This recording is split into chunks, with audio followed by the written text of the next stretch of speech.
अजित पवार हे केवळ सत्ताधारी नेते नव्हते, तर कामगार श्रमिकांच्या प्रश्नांकडे गांभीर्याने पाहणारे नेतृत्व होते, अशी प्रतिक्रिया माजी आमदार नरसय्या आडम यांनी व्यक्त केली आहे.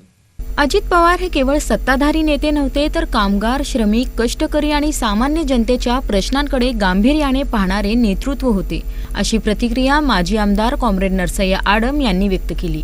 विधानसभेत कामगार, विडी कामगार, बेघर नागरिक, झोपडपट्टीवासी आणि वंचित घटकांचे प्रश्न मांडले असता अजित पवार यांनी ते सन्मानाने ऐकून घेत सकारात्मक हस्तक्षेप केल्याचं त्यांनी सांगितलं. राज्याचे विद्यमान उपमुख्यमंत्री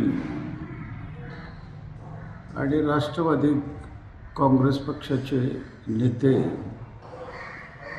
नामदार अजित पवार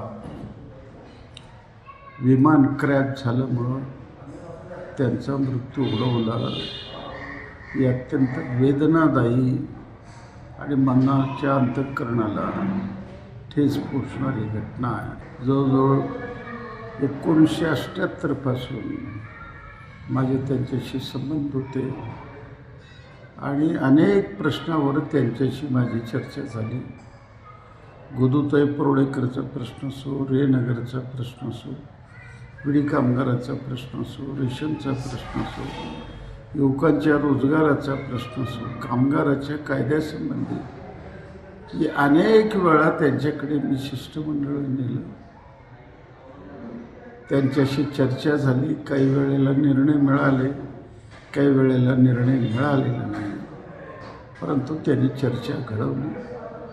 या राज्याचा मुत्सद्दी माणूस, नेतृत्व पूर्णपणे मुख्यमंत्र्याकडे वाटचाल करणारी व्यक्ती अशी आपल्या हातामधून निघून जाणं ही वेदनादायी गोष्ट आहे. कम्युनिस्ट पक्ष आणि कष्टकऱ्याच्या वतीनं त्यांना भावपूर्ण श्रद्धांजली अर्पण करतो आणि त्यांच्या कुटुंबियांनी या दुःखामधून सावरावा अशा पद्धतीची अपेक्षा व्यक्त करत आहे. वैचारिक मतभेद असूनही विरोधकांचा आवाज ऐकण्याची लोकशाही परंपरा त्यांनी जपली, असेही आडम म्हणाले.